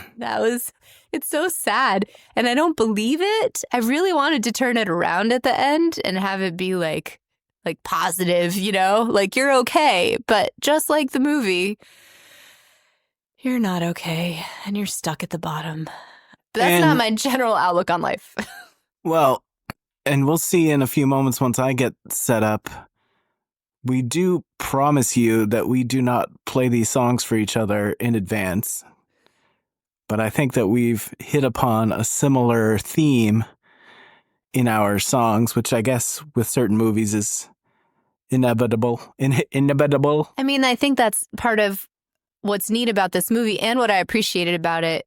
What I appreciate about it now more than I did before we did this deep dive is just how deeply it explores the concept of grief and betrayal specifically.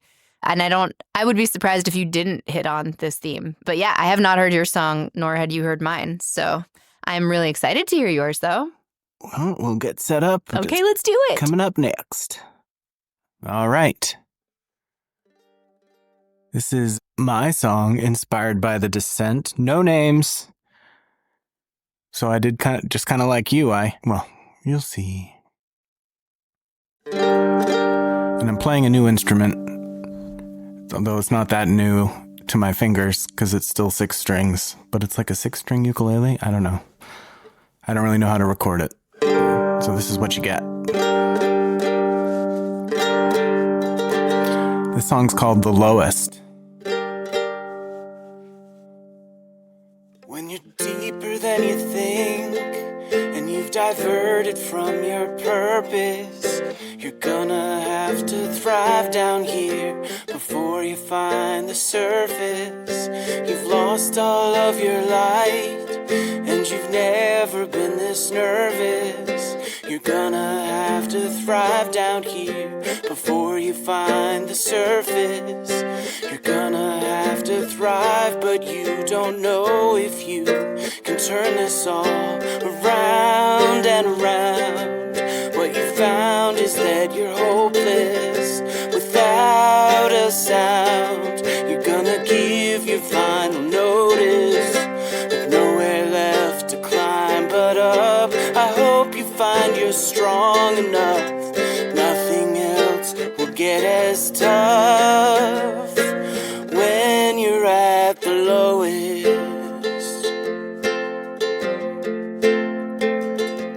When you've nothing left to give and they call the final curtain, you're gonna have to thrive down here before you find the surface. 'Cause you've run all out of hope and the end is nearly certain.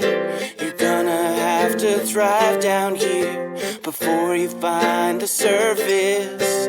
You're gonna have to thrive, but you don't know if you can turn this all around and around.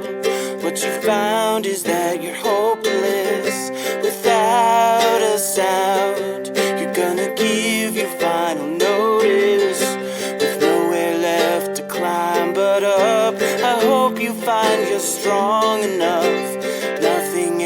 else will get as tough when you're at the lowest. Now you think you see the light. No, you're not out of time. You've just gotta climb, climb, climb. You might not get a sign. You've gotta dig inside. If you're gonna thrive, thrive, thrive, until you know that you can turn this all around and around. What you find is that you're hopeless without a sound. You're gonna give your final notice with nowhere left to climb but up. I hope you find you're strong enough. Nothing else can get as tough when you're at the lowest. When you're at the lowest. And now you're at the lowest.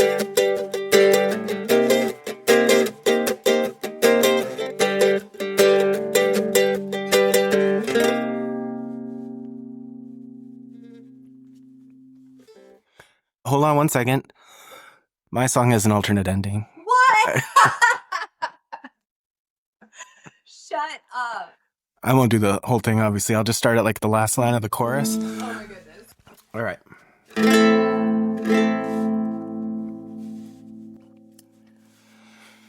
Nothing else will get as tough when you're at the lowest.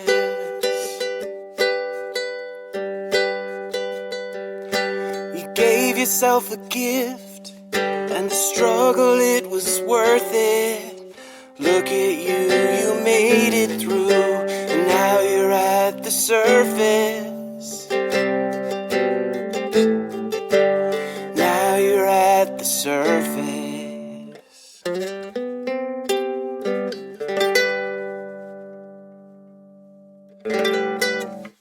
Yay! All right. I need a mic. That was so good. You had like the key change, which was awesome, and your voice sounded really good, and the chords were great. I'm so loud I just scared one of the cats. Oops.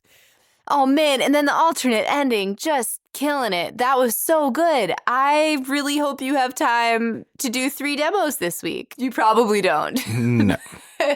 But I wish you did, because your song is so good, and I want to hear both endings. When did you come up with the both ending thing? Was that like at what point in the writing process were you like, I should have 2 endings just like the movie? Kind of when I got to the end of the song part of it. You know, I figured, I can't remember which one I wrote first, but thought it'd be good to have a positive one and less positive one, because you don't always, it ain't a quick process sometimes to dig yourself out of what you might be in. Yeah, ain't that the truth? Yeah, that was really great, babe. We nailed it this week, I feel like. Indeed. I wasn't sure. I never am when I start. I'm always like, is this going to suck? And then it sometimes does, but not this week. Not about you, about me, by the way, the sucking part. It's always, yours is always great. Also, and you changed instruments, and I love watching you play instruments. Thank you, love. Yeah, I was a little different than practicing on the couch, playing and trying to mic it and everything, but yeah, it turned out okay. I feel that. I really need to start writing my songs on a keyboard instead of the piano, but I just am so comfortable at our piano, and I try to keep it to like the 3 octaves that I know I have, but it's tricky. My hands just want to be free, you know? Free the hands. Free them. All right, cool. Let's fix the setup and get out of here. Yep, we're losing light.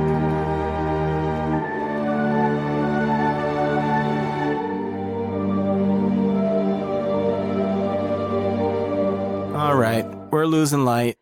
Oh, yeah, we are. Which is kind of scary if we're in caves. I mean, when you're in a cave, there's no light anyway, unless you brought it.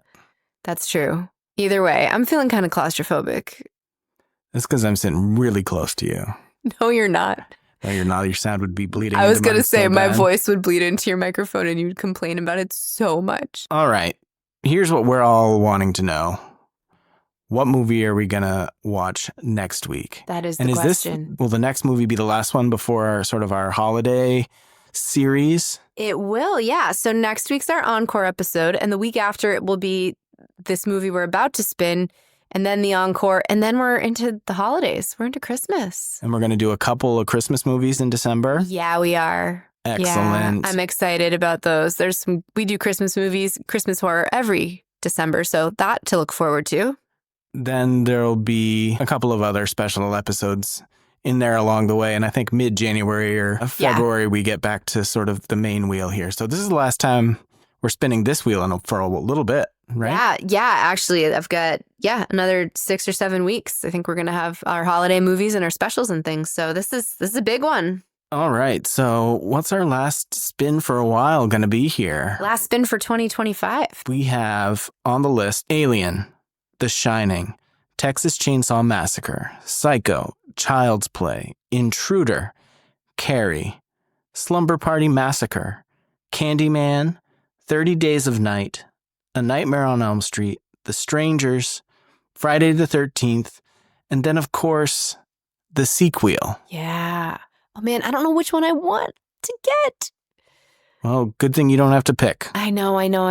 Here we go. I'm excited and nervous. It won't be Spinning. as bad as the anticipation for this one. What do we got? Friday the 13th. What a great last spin for the year. Oh, awesome. All right, I'm excited. It's about time we bring Jason into our life. Well, sort of indirectly for now. But is there anything else we need? We need to spin our gimmick for the song for Friday the 13th. Oh, I got a little ahead of myself. You did. Here we go. Gimmick.